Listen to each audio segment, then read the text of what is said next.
बिस्मिल्लाहिर्रहमानिर्रहीम। अस्सलाम वालेकुम। कैसे हैं आप सब? उम्मीद करती हूँ सब खैरियत से होंगे। आज मैं आपके साथ शेयर करूँगी बहुत ही टेस्टी मटन स्ट्यू की रेसिपी, जो कि बनाने में बेहद आसान और खाने में इसका जायका बेहतरीन और लाजवाब। और जब आप इस रेसिपी से ये टेस्टी मटन स्ट्यू ट्राई करेंगे तो यकीन करें उंगलियां चाटते रह जाएंगे। बहुत ही मज़ेदार ये खड़े मसाले का गोश्त बनकर तैयार होगा। टेस्टी इसकी ग्रेवी तैयार करेंगे। सॉफ्ट टेंडर जूसी इसका मटन होगा। तो वीडियो को स्किप मत करें, एंड तक देखें ताकि रेसिपी को आप आसानी से फॉलो कर सकें और ये टेस्टी मटन स्ट्यू बनाकर अपने घर वालों को सर्व कर सकें। तो चलें फिर शुरू करते हैं इसको बनाना। तो मटन स्ट्यू बनाने के लिए सबसे पहले एक मसाला तैयार कर लेते हैं। उसके लिए मैंने पैन ले लिया है। 1 टेबलस्पून इसमें साबुत सूखा धनिया डालेंगे और साथ ही इसमें डालेंगे 1 टीस्पून जीरा। एक बड़ी इलायची डालेंगे और मीडियम टू लो फ्लेम पे इनको ड्राई रोस्ट कर लेंगे और तब तक करेंगे कि अच्छी सी इसकी खुशबू आने लगे। इसको जलाना नहीं है, बस इसको तब तक ड्राई रोस्ट करना है कि इसके अंदर जो मॉइस्चर है ना, नमी है ना, वो ख़त्म हो जाए।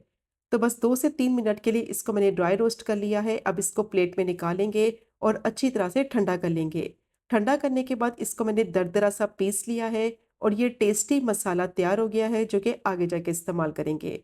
अब मैंने प्रेशर कुकर ले लिया है। इसमें डालेंगे आधा कप ऑयल और जैसे ही ऑयल गर्म हो जाएगा तो कुछ साबुत गरम मसाले डालेंगे, जिसमें 3 से 4 लौंग, हाफ टी स्पून साबुत काली मिर्च, एक दालचीनी का टुकड़ा, 5 से 6 छोटे टुकड़े मैंने जावित्री के लिए हैं और 4 हरी इलायची ली हैं। 2 तेजपात डालेंगे और मीडियम टू लो फ्लेम पे इन गरम मसालों को क्रैकल हो जाने तक फ्राई करेंगे कि अच्छी सी खुशबू आने लगे। जब गरम मसालों को फ्राई करें ना तो फ्लेम को हाई नहीं करना, वरना ये फौरन से जलने लगते हैं। अब जैसे ही थोड़ी सी खुशबू आने लगेगी तो इसमें स्लाइस में कटी हुई प्याज डालेंगे। 3 मीडियम साइज की प्याज को बिल्कुल बारीक मैंने स्लाइस कर लिया है। अब प्याज को इतना फ्राई करना है कि इसका कलर ट्रांसपेरेंट ही रहे, लेकिन ये सॉफ्ट हो जाए। प्याज का कलर अगर ब्राउन हो जाएगा तो फिर स्ट्यू का फ्लेवर भी खराब हो जाएगा। तो कंटिन्यू स्टर करते हुए प्याज को मैंने 3 से 4 मिनट के लिए फ्राई कर लिया है। ये सॉफ्ट भी हो गई है और इसका कलर भी चेंज नहीं हुआ। तो बस प्याज को इतना ही फ्राई करना है कि इसका कलर जो है वो ट्रांसपेरेंट ही रहे और ये अच्छी तरह से सॉफ्ट भी हो जाए। अब इसमें डालेंगे 1 टेबलस्पून चॉप किया हुआ लहसुन, 2 टेबलस्पून चॉप किया हुआ इसमें अदरक डालेंगे और 7 से 8 मैंने सूखी लाल मिर्च ली है, वो भी डाल देंगे। चॉप किया हुआ अदरक और लहसुन का इस्तेमाल करेंगे स्ट्यू बनाने के लिए तो फ्लेवर बेहतरीन आएगा। इसमें लहसुन अदरक का पेस्ट इस्तेमाल नहीं होता है। चॉप किया हुआ लहसुन और चॉप किया हुआ ही अदरक इस्तेमाल करेंगे। अब 2 से 3 मिनट के लिए स्टर करते हुए इन चीज़ों को भी अच्छी तरह से फ्राई कर लेंगे ताकि लहसुन अदरक का कच्चापन खत्म हो जाए और अच्छी सी खुशबू आने लगे। फ्लेम को ज़्यादा हाई नहीं करना, फ्लेम को मीडियम टू लो ही रखेंगे। अब जैसे ही थोड़ी सी खुशबू आने लगेगी लहसुन अदरक की तो इसमें डालेंगे मटन। आधा किलो मटन लिया है, जिसमें मैंने मिक्स पीसेस लिए हैं, हड्डी वाले भी हैं और बोनलेस भी हैं। मटन को धोने के बाद थोड़ी देर के लिए छलनी में रख दिया था ताकि जो एक्स्ट्रा पानी है ना इसका सारा निकल जाए। अब इसको फ्राई करना है हाई फ्लेम पे और इसको इतना फ्राई करेंगे कि इसका कलर चेंज हो जाए, इसकी स्मेल खत्म हो जाए। जितनी अच्छी तरह से गोश्त को फ्राई करेंगे ना उतना ही इसमें टेस्ट आएगा। तो 4 से 5 मिनट के लिए हाई फ्लेम पे मटन को मैंने फ्राई कर लिया है लहसुन अदरक के साथ और गरम मसालों के साथ। बहुत ही अच्छी खुशबू भी आ रही है और इसका कलर भी चेंज हो गया है। अब इस पॉइंट पर इसमें डालेंगे नमक। तो 1.5 टीस्पून मैंने इसमें नमक ऐड किया है और क्वार्टर टीस्पून इसमें हल्दी डालेंगे। नमक आप अपनी मर्जी से कम या ज़्यादा ऐड कर सकते हैं और हल्दी का इस्तेमाल इसमें ज़्यादा नहीं करना। सिर्फ क्वार्टर टीस्पून मैंने इसमें हल्दी शामिल की है, जिससे फ्लेवर भी बहुत अच्छा आएगा मटन में और इसका कलर भी परफेक्ट आएगा। अब दोबारा से मटन की भुनाई करेंगे 5 से 6 मिनट के लिए हाई फ्लेम पे, ताकि जो हल्दी और नमक इसमें डाला है ना उसका फ्लेवर अच्छी तरह से मटन के अंदर तक जज्ब हो जाए। और इससे क्या होगा कि मटन जो है वो जूसी रहेगा और बहुत ही ज़्यादा टेस्टी स्ट्यू बनेगा। अब हाई फ्लेम पे मटन की मैंने अच्छी तरह से भुनाई कर ली है, ऑयल इसका कंप्लीटली सेपरेट हो गया है। अब इसको गलने के लिए रखना है तो इसमें डालेंगे 1.5 गिलास पानी और इसको डालकर अच्छी तरह से मिक्स कर लेंगे। आप जो गोश्त इस्तेमाल करें और जिस हिसाब से वो गलता है उस हिसाब से आप उसमें पानी ऐड कर दें। पानी डालकर अच्छी तरह से इसको मिक्स करेंगे और इसको लिड से कवर कर देंगे। जैसे ही विसल बोलेगी तो 15 मिनट के लिए इसको पका लेंगे। प्रेशर कुकर में गला रहे हैं तो गोश्त बहुत जल्दी पक जाएगा, तो पानी की क्वांटिटी ज़्यादा नहीं डालनी है। अब 15 मिनट के लिए इसको मैंने पका लिया था, स्टीम निकाल ली है मैंने इसकी। अब इसको चेक कर लेते हैं।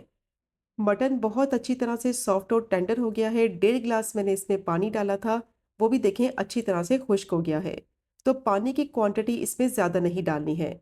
अब गोश्त के मसाले को मैंने ट्रांसफ़र कर लिया है खुले पैन में। फ्लेम को मीडियम टू हाई कर देंगे ताकि थोड़ा सा मसाला जो है ना वो पकने लगे। और जैसे ही मसाला पकने लगेगा ना तो इस पॉइंट पर इसमें दही शामिल करेंगे। तो आधा कप मैंने गाढ़ा दही ले लिया है और कोशिश करें जो दही इस्तेमाल करें ज़्यादा खट्टी ना हो। और साथ ही जो मसाला पीस के रखा था ना, वो सारा मसाला भी इस पॉइंट पर ऐड कर देंगे। अच्छी तरह से इसको मिक्स करेंगे और इस पॉइंट पर फ्लेम को लो कर देंगे, क्योंकि इसमें दही शामिल किया है और अगर फ्लेम को हाई रखेंगे तो दही फट सकती है, इसकी फुटकियाँ बन जाएंगी, जिसकी वजह से मसाले का टेस्ट और फ्लेवर ख़राब हो जाएगा। तो जैसे ही दही मिक्स हो जाएगा तो फ्लेम को मीडियम टू लो कर देंगे। अब दही को देखिए मैंने अच्छे से मिक्स कर लिया है और मसाला भी अच्छी तरह से इसमें मिक्स हो गया है। अब इसको कवर कर देंगे, फ्लेम को मीडियम टू लो कर देंगे। कवर करके 10 मिनट के लिए इसको पका लेंगे ताकि दही का पानी भी खुश्क हो जाए और जो पिसा हुआ मसाला डाला है ना, उसका फ्लेवर भी अच्छी तरह से मिक्स हो जाए। तो 10 मिनट के लिए इसको मैंने पका लिया है।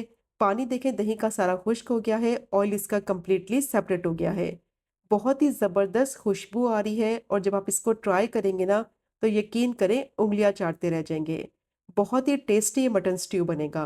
और मसाले की कंसिस्टेंसी आप चेक कर सकते हैं कितनी परफेक्ट बनी है। अब इसको थोड़ा सा स्टर करते हुए मैंने हाई फ्लेम पे पका लिया है। और लास्ट में इसमें डालेंगे कटी हुई हरी मिर्चें, बारीक कटा हुआ हरा धनिया हस्बे ज़रूरत। और मिक्स करते हुए दोबारा से इसको 3 से 4 मिनट के लिए पका लेंगे ताकि जो हरी मिर्च और हरा धनिया डाला है ना, उसका फ्लेवर अच्छी तरह से मिक्स हो जाए। बहुत ही कम मसालों के साथ ये मटन स्ट्यू बनता है और बहुत ही ज़्यादा जायकेदार होता है। अगर आपके घर में दावत है, झटपट से आपको कुछ बनाना है, तो ये टेस्टी मटन की रेसिपी तो आप मस्ट ट्राई करें।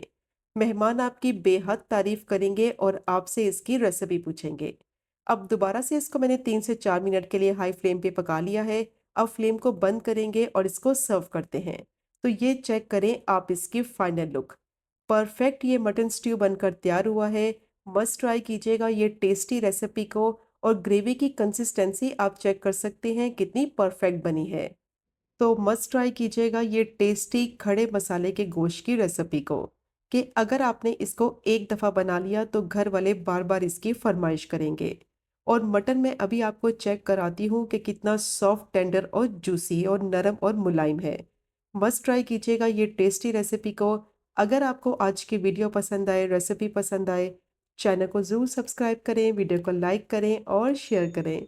इंशाल्लाह मिलेंगे अगले कुकिंग व्लॉग में फिर एक नई रेसिपी के साथ।